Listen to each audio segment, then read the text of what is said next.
అంబేద్కర్ కోనసీమ జిల్లా కొత్తపేట నియోజకవర్గం వెన్నుపోటుకు 2 ఏళ్లు రావులపాలెంలో వైసీపీ భారీ నిరసన కార్యక్రమం. ఎన్నికల సమయంలో ప్రజలకు ఇచ్చిన హామీలను అమలు చేయడంలో కూటమి ప్రభుత్వం పూర్తిగా విఫలమైందని వైఎస్ఆర్ కాంగ్రెస్ పార్టీ అంబేద్కర్ కోనసీమ జిల్లా అధ్యక్షులు చిర్లా జగ్గిరెడ్డి ధ్వజమెత్తారు. అంబేద్కర్ కోనసీమ జిల్లా రావులపాలెంలో శుక్రవారం మాజీ ఎమ్మెల్యే జగ్గిరెడ్డి ఆధ్వర్యంలో కొత్తపేట నియోజకవర్గ స్థాయిలో వెన్నుపోటుకు 2 ఏళ్లు నిరసన కార్యక్రమాన్ని చేపట్టారు. స్థానిక ప్రభుత్వ డిగ్రీ కళాశాల మైదానం నుంచి పార్టీ శ్రేణులతో కలిసి కోనసీమ ముఖద్వారం వరకు ర్యాలీ నిర్వహించారు. నిరసనలో భాగంగా వివిధ సమస్యలకు సంబంధించిన స్టాళ్లను ఏర్పాటు చేసి ప్రభుత్వ వైఫల్యాలను ప్రజలకు వివరించారు. ఈ సందర్భంగా జగ్గిరెడ్డి మాట్లాడుతూ ఇసుక, మట్టి దోపిడీ, లిక్కర్ మాఫియా, పెట్రోల్ డీజిల్ ధరల పెంపు, ఎరువుల ధరల పెంపు, డిఎస్సి మోసాలతో అన్ని వర్గాల ప్రజలకు కూటమి ప్రభుత్వం నయవంచన చేస్తుందని ఆరోపించారు.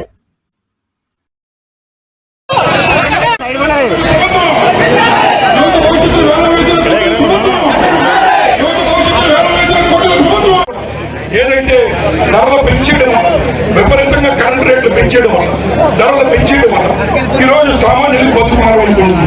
ఈ ప్రభుత్వంలో గ్యాస్ కనెక్షన్లు మరి ఏదంటే ఒక కుటుంబానికి ఉచితంగా 3 సిలిండర్లు అన్నాం. 2 సంవత్సరాలు 6 సిలిండర్లు అయ్యాయి. ఒక్క సిలిండర్ ఇచ్చి చెందులు నిలుపుకున్నాం. సుమారు 159 లక్షలు ఈరోజు కూటమి ప్రభుత్వం ఏర్పాటు చేసి మరి 2 సంవత్సరాలు గడుస్తున్న తరుణంలో మరి మా నాయకుడు జగన్మోహన్ గారు ఇచ్చినటువంటి ఆదేశాల మేర ప్రజల పక్షాన నిలబడి మోసపూరిత హామీలు ఇచ్చినటువంటి ప్రభుత్వం మీద ఒత్తిడి చేసే విధంగా మరి కార్యక్రమం చెప్పమని ఆదేశించడం జరిగింది.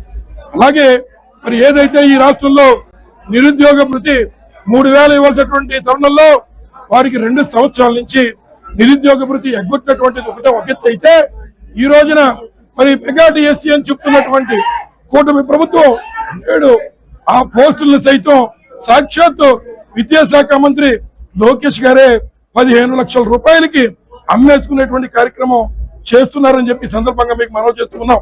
మరి మీరు అడగొచ్చు ఏ రకంగా మాట అంటారని అడిగితే, మరి ఏదైతే కూటమి ప్రభుత్వం చెబుతోంది మేము క్రీడాకారుల్ని ప్రోత్సహించడం కోసం మేము పరీక్ష రాయకపోయినా కొంతమంది క్రీడాకారులకి ఉద్యోగాలు ఇచ్చామని చెప్తున్నారు.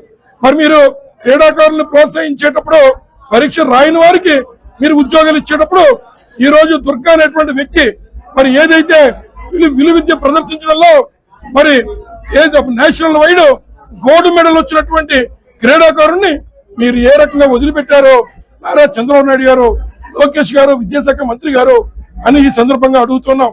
మరి అలాగే మరి ఏదైతే జీవో నెంబర్ 46 ఇచ్చి వారికి కావాల్సినటువంటి వారు పరీక్షలు రాయని వాళ్ళని ఉద్యోగాలు ఇచ్చేసుకుని తర్వాత మళ్ళీ ఈ జీవోల్ని క్యాన్సిల్ చేయడానికి జీవో నెంబర్ మరి 53 అలాగే జీవో నెంబర్ 56, 57 ఇచ్చి మరి జీవో నెంబర్ 23, 27 ఇచ్చి పాత జీవోలను మళ్ళీ రద్దు చేసి గేట్లు మూసే కార్యక్రమం చేస్తున్నారు.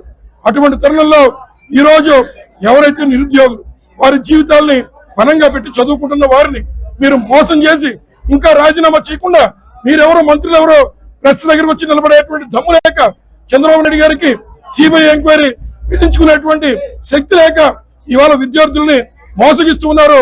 వారి భవిష్యత్తును మీ కబంధ హస్తాలతో దగిలించేస్తున్నారని చెప్పి సందర్భంగా మనం చేస్తున్నాం. అలాగే మరి ఉన్నటువంటి పవన్ కళ్యాణ్ గారు నాకు పదవులతో నేను ఎంతసేపు మరి ప్రశ్నించడానికే పుట్టానని చెప్తున్నటువంటి పవన్ కళ్యాణ్ గారు విద్యార్థులు ఆ రోజు మీ తండ్రి గారు ఎలా అయితే కానిస్టేబుల్ సెలక్షన్ లో సెలెక్ట్ అయ్యారో అలాగే ఇవాళ పిల్లలు మొత్తం మోగిపోతూ ఉంటే మీరు గుడ్డిగుర్రం పళ్ళు తవ్వుతున్నారని ఒకసారి అందరికీ ఒక సందేశాన్ని ఇస్తూ ఈ కార్యక్రమంలో పాల్పంచుకున్న ప్రతి ఒక్కరికి నేను నా కుటుంబం సర్వత్రా రుణపడి ఉంటామని ఈ సందర్భంగా తెలియజేస్తూ సెలవు తీసుకుంటున్నాను.